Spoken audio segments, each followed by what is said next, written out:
So hi there. I'm about to do another training session with my beautiful little pups, Yukon, who's 7 months old, I think, and Nissa, who is 4 months old.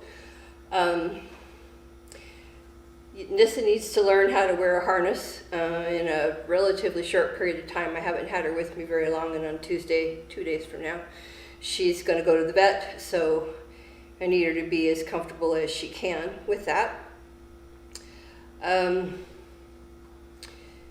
It's very important to me to use least intrusive training methods with dogs, which means to give the dog the greatest degree of choice as I can, and to keep the presence of aversives in my training as minimal as I can.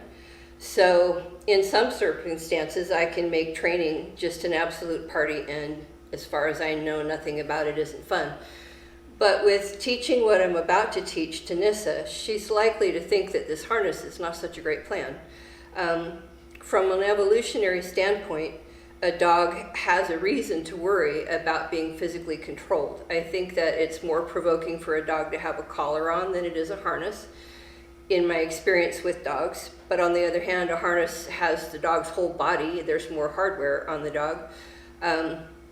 But my read on working with puppies and dogs says that a harness is a better deal as far as their sense of safety with it. One of the things that I like about the harness that I use is that it has a front attachment on it.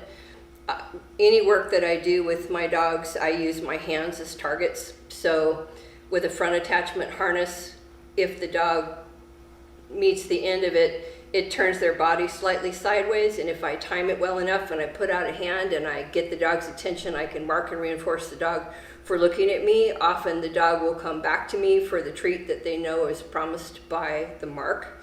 So I often can change a dog's direction using my body and using my training history rather than pulling on the end of a leash. I like to use long lines better than leashes because it gives dogs greater control of themselves. 15 feet away from me is less intrusive for them than having them 6 feet away from me. So as often as possible, I use a long line.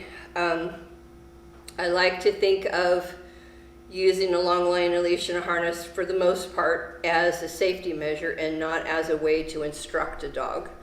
I think that in most cases, if I have to get out a leash and a collar and a harness and whatnot to change the direction of a dog or to redirect a dog, there's something wrong with my training. In most cases, I need to stop and think about why it is that I can't just use my body position to them, or my hands, or my voice, or any number of other things to influence their behavior. Why do I have to go and snap onto their body and put them somewhere?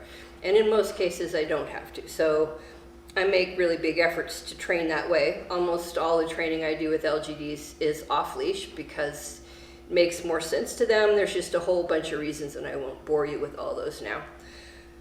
But least intrusive training means keeping aversives to a minimum. I know that this isn't going to there's going to be some aversive to this with Nissa, I think.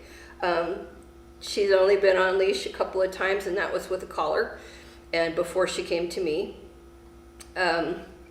she's a young puppy and she may just wiggle on through it and it may be fine. But I'm going to go into this thinking that it's going to be somewhat aversive for her, and I'm going to be prepared to minimize that effect. So in training, there's always a balance to be had. There are two primary reinforcers for dogs. That is things that they need to stay alive, like food and water, so treats. The other is their ability to physically control their own body and their own choices. So since I'm going to take away some of her ability to make her own choices with her body, I want to be prepared to offer more in terms of reinforcement to bring her back to center faster and to have her experience of the aversive part of it be as minimal as I can make it.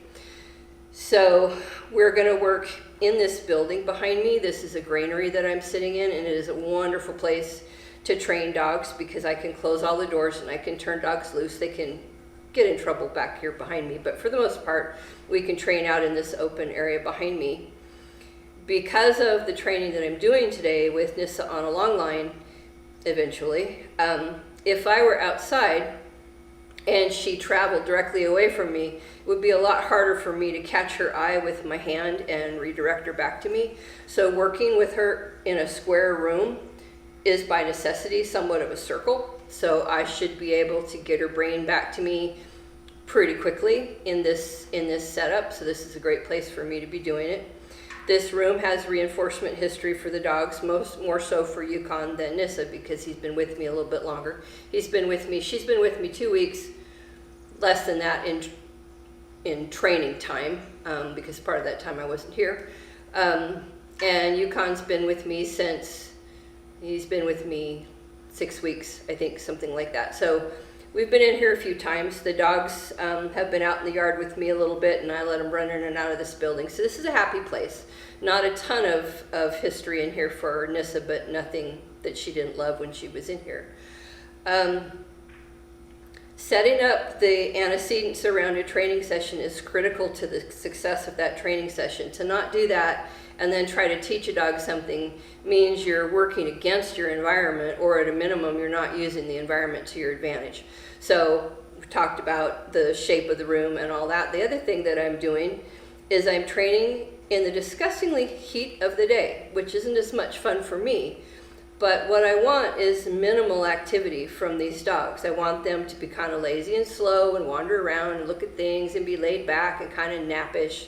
So this is the right time of day for me to work with a Maremma, because they've been working all night, they've been sleeping through the day, it's hot, they're just sort of flat lumps out there.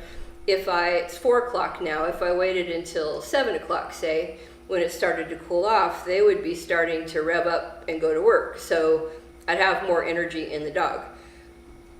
In some training situations, that's desirable. Yesterday, I did training work teaching these pups to run up and down a ramp and get in the car. I wanted a lot of activity from those dogs. I wanted just this happy explosion of, this is the coolest thing. I wanted them to run up and down the ramp and run in and out of the car.